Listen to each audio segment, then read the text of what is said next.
रात तक तो मैंने कुछ भी ना खाया था, ना पिया था, पानी भी नहीं दिया जाता है बिल्कुल, तो मुझे पानी भी नहीं दिया था। सबसे पहला मैंने जो चीज़ मैंने खाई, कुछ भी जंक फूड नहीं खाया था, कुछ भी नहीं, मतलब कुछ बहुत बड़ी सर्जरी होती है।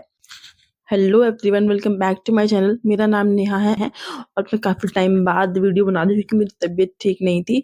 आई वॉज नॉट वेल, मुझे कोल्ड हो गया था, जो कि मौसम चेंज हो रहा है उसकी वजह से ऑलमोस्ट सभी को हो रहा है वायरल, तो मुझे भी हो गया था। अब काफ़ी बेटर है, तो मैंने सोचा क्यों ना एक वीडियो बना ली जाए। तो आज की मेरी वीडियो का टॉपिक है कि पोस्टमार्टम में जो न्यू मॉम्स हैं उनकी डाइट क्या होनी चाहिए। ये बहुत सारे लोगों की क्वेरी रहती है।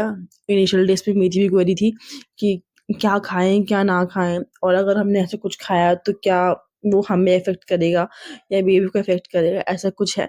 तो आज हम इसी बारे में बात करेंगे कि हमारी डाइट जो है वो सी सेक्शन डिलीवरी के बाद पोस्टपार्टम डेज़ में एक्चुअली क्या होनी चाहिए। तो लेट्स गेट स्टार्टेड। तो सबसे पहले स्टार्ट करते हैं कि सी सेक्शन डिलीवरी के जस्ट बाद मैंने क्या खाया। मेरी डिलीवरी दिन में हुई थी और रात तक तो मैंने कुछ भी ना खाया था, ना पिया था, पानी भी नहीं दिया जाता है। मतलब पहले दिन जब डिलीवरी होती है सी सेक्शन से तो पानी भी नहीं दिया जाता है बिल्कुल, तो मुझे पानी भी नहीं दिया था। लेकिन नेक्स्ट मॉर्निंग मुझे काफ़ी प्यास भी लग रही थी क्योंकि मैंने ना सुबह से मतलब लास्ट डे मैंने ना बिल्कुल पानी पिया ही नहीं था, तो मुझे प्यास भी बहुत तेज़ लग रही थी। तो मैंने डॉक्टर से 2-3 बार पूछा भी कि मैं पानी पी सकती हूँ क्या? लेकिन उन्होंने कहा कि अभी नहीं, अभी थोड़ा वेट करना पड़ेगा आपको। तो मैंने नेक्स्ट मॉर्निंग मैंने सुबह पानी पिया था कुछ 8 या 9 बजे करीब। वो भी उन्होंने कहा था कि थोड़ा स्लो आपको पानी पीना है अभी, बहुत जल्दी से पानी नहीं पीना है, सिप-सिप करके आप थोड़ा-सा पानी पी सकते हो अभी धीरे-धीरे से। तो सबसे पहले मैंने पानी पिया था। उसके बाद उन्होंने कहा कि आप धीरे-धीरे जो क्या बोलते हैं नारियल पानी पी सकते हो, पानी पी सकते हो, और अब आप चाय, बिस्किट ये सब खा सकते हो। तो स्टार्टिंग में उन्होंने मुझे चाय बिस्किट के लिए बोला। आई थिंक सबको यही बोला जाता है, जिनकी डिलीवरी सिज़ेरियन होती है सबको यही कहा जाता है। तो मैंने स्टार्टिंग में सबसे पहला मैंने जो चीज़ मैंने खाई वो चाय बिस्किट खाई थी मैंने।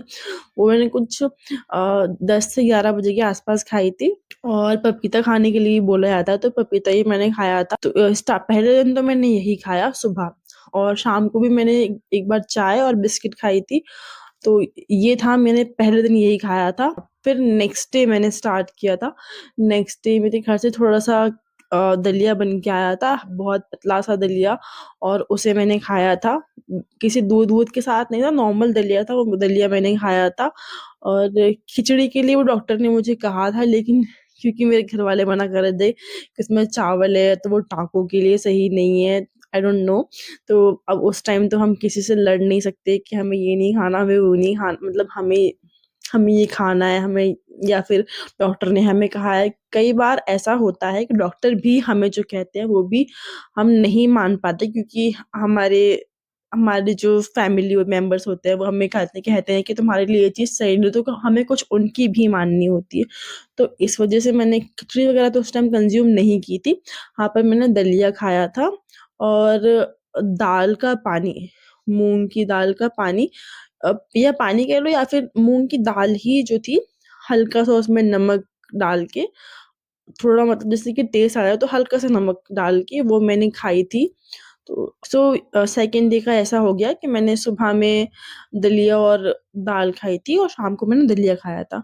और तीसरे दिन स्टार्टिंग में तो मैं सबसे पहले सुबह चाय और बिस्किट ही खा लिया करती थी, क्योंकि वही ईज़िली अवेलेबल होता था, और वो जल्दी मतलब हॉस्पिटल में दे दिया जाता था सुबह-सुबह, मतलब 8 बजे तक ईज़िली मिल जाता था, तो सुबह मैंने सबसे पहले वही खाया है। और उसके बाद घर से जो भी बन के आता था, लाइक कभी दलिया बनकर आ गया, कभी दाल बनकर आ गई, तो वो मैं खा लेती थी। इसके अलावा मैंने बहुत ज़्यादा कुछ नहीं खाया है। पपीता खा ली थी, हाँ, पपीता खा लिया करती थी, और नारियल पानी पिया है मैंने हाइड्रेशन के लिए, हाइड्रेशन भी बहुत इम्पोर्टेंट है उस टाइम पे। लगातार 3-4 दिन तो यही डाइट रही थी मेरी, स्टार्टिंग में 4 से 5 दिन, लाइक 5वें दिन मेरा डिस्चार्ज हुआ था, तो 5 दिन तो मेरी यही डाइट रही थी। मैंने एक्स्ट्रा इसके अलावा कुछ भी नहीं खाया। हाँ, अगर डॉक्टर से पूछा जाए तो उन्होंने तो ये कहा था कि आप सब कुछ खा सकते हो, लेकिन थोड़ा-थोड़ा और धीरे-धीरे आराम से आप सब कुछ अपनी डाइट में इंक्लूड कर सकते हो। तो फिर मैं जब घर पहुँची तो उस टाइम से मेरी डाइट जो थी वो ये था। मतलब स्टार्टिंग की अब बात करते हैं, स्टार्टिंग के जो 15 डेज़ थे उनमें मैंने क्या खाया। तो उस टाइम मैं बहुत ज़्यादा कुछ हैवी नहीं खाती थी। ब्रेकफ़ास्ट में मैं वही चाय या बिस्किट खाती थी या कभी-कभी चाय और ब्रेड भी कंज़्यूम कर सकते हैं, खा सकते हैं, ठीक है? ये मेरी पर्सनल डाइट है, ये मैं बता रही हूँ, लेकिन आप इससे अच्छी डाइट ले सकते हो, ठीक है? आपको डॉक्टर अगर आपको बोलते हैं कि आपको ये चीज़ खानी हो तो आप प्लीज़ खाएँ, क्योंकि वो आपकी आपकी हेल्थ के लिए बहुत अच्छा है, वो आपको हील करने में बहुत हेल्प करेगा। तो शुरू के दिनों में तो सिज़ेरियन डिलीवरी में घी वगैरह खाने के लिए, ऑयली चीज़ें खाने के लिए मना किया था। जैसे कि नॉर्मल डिलीवरी में तुरंत ही देने लगते हैं, लाइक अगले दिन से ही सब चीज़ें स्टार्ट हो जाती हैं। ये बहुत सारी चीज़ें जो घी से बनती हैं वो स्टार्ट हो जाती हैं, पर सिज़ेरियन में ये सी सेक्शन में वो मना किया जाता है। तो स्टार्टिंग के 15 दिन तो मुझे ही मना किया था कि आपको अभी कुछ भी ऐसा घी वाला नहीं खाना है, तो मैंने नहीं खाया था। हाँ, तो सबसे पहले सुबह में लिया करती थी जीरा, अजवाइन, सौंफ का पानी। लाइक आप 1 ग्लास पानी ले लो और उसको आप इतना बॉयल करो कि वो आधा हो जाए। उसमें आप सौंफ, जीरा, अजवाइन सारी चीज़ें आप डाल लो, इससे आपका डाइजेशन बहुत अच्छा रहता है। सी सेक्शन डिलीवरी की जो मॉम्स होती हैं, उनको इनिशियल डेज़ में कॉन्स्टिपेशन की बहुत ज़्यादा प्रॉब्लम होती है। हर किसी को तो नहीं बट ऑलमोस्ट काफ़ी सारी औरतों को ये प्रॉब्लम होती है। मुझे भी हुई थी, इसलिए मैं बता रही हूँ कि ये चीज़ आपके डाइजेशन को इम्प्रूव करेगी, तो ये लेना ना भूलें। इसके अलावा आप ब्रेकफ़ास्ट में कुछ भी हल्का-फुल्का खा सकते हैं, जैसे कि पोहे हो गए, उपमा हो गया, ये आप ब्रेकफ़ास्ट में खाइए। और पोस्टपार्टम में ना ब्रेस्ट फीडिंग के टाइम पे स्टार्टिंग में बहुत भूख लगती है, क्योंकि हम ब्रेस्ट फीड करा रहे हैं और उतना हम कंज़्यूम नहीं कर पा रहे हैं, हम खा नहीं पा रहे, तो इसलिए भूख बहुत लगती है। तो ट्राई करें आप थोड़े-थोड़े गैप में कुछ ना कुछ खाते रहें। इकट्ठे आप ना खाएँ, जैसे आप खाने बैठे और आपने एक साथ ही 2-3 चीज़ें खा ली, तो ऐसा आप मत करो। आपको भूख लग रही है, मुझे पता है, मुझे भी लगती है स्टार्टिंग में बहुत ज़्यादा, तो ना ऐसा करो कि आप ना आपने अभी जैसे मान लो पपीता खा लिया, तो आप थोड़ा-सा गैप देके कोई और चीज़ खा लो 1 घंटे का, और फिर आपने कुछ खाया, फिर आप 1 घंटा गैप और करो, फिर आप कुछ और खा लो, तो ऐसा अपन कर सकते। तो मैंने भी यही किया था। तो अजवाइन, जीरे का पानी पीने के बाद थोड़ी देर बाद मैं पपीता खा लिया करती थी, और उसके बाद कुछ भी ब्रेकफ़ास्ट खा लो, ठीक है?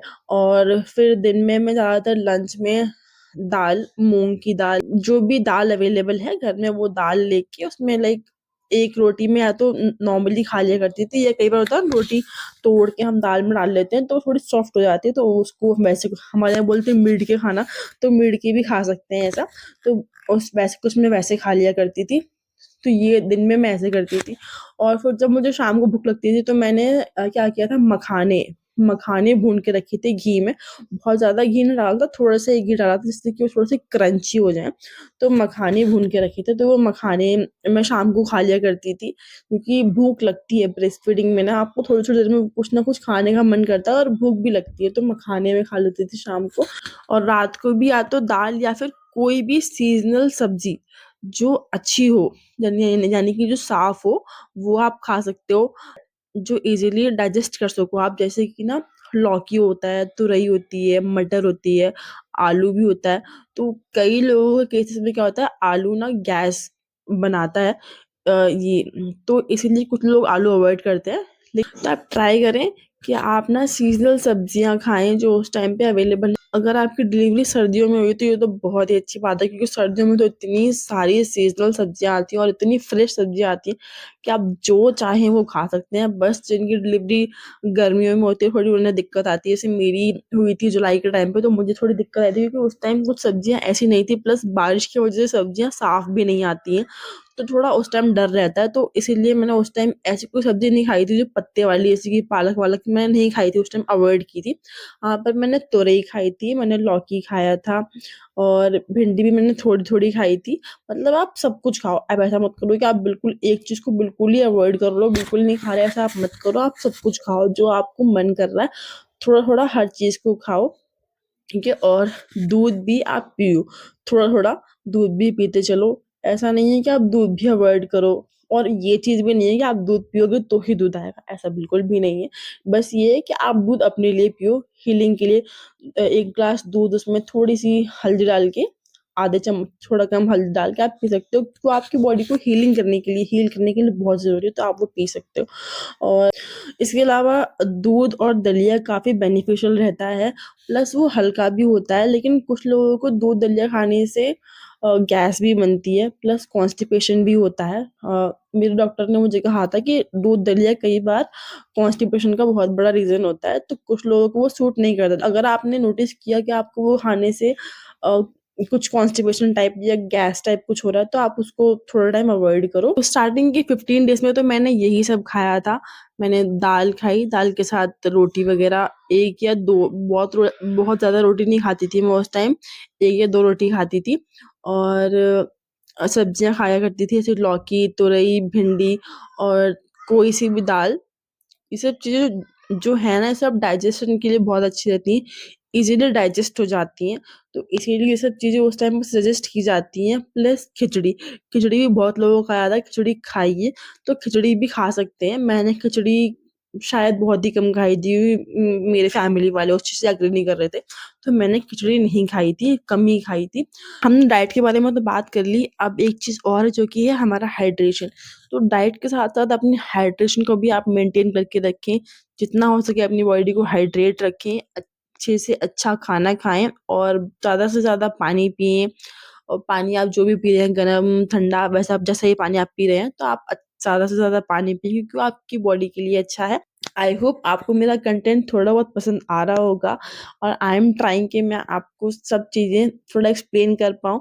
और अगर आपको मेरी ये वीडियो अच्छी लगी हो, तो लाइक, शेयर, सब्सक्राइब करना ना भूलें, और अपने कमेंट्स, अपनी जो भी आपकी जर्नी कैसी रही, आपने क्या खाया, आप क्या नहीं खा पाए, और क्या चीज़ें थी जो आपको लगता है कि आप एज़ अ न्यू मॉम आपने उस टाइम पे फ़ील की, आप मेरे साथ शेयर कर सकते हो। आप चाहो तो मुझे सजेस्ट कर सकते हो कि मैं और किस टॉपिक पे वीडियो बना सकती हूँ, जो मेबी आपके लिए हेल्पफुल होगी, तो आप मुझे ज़रूर बताएँ।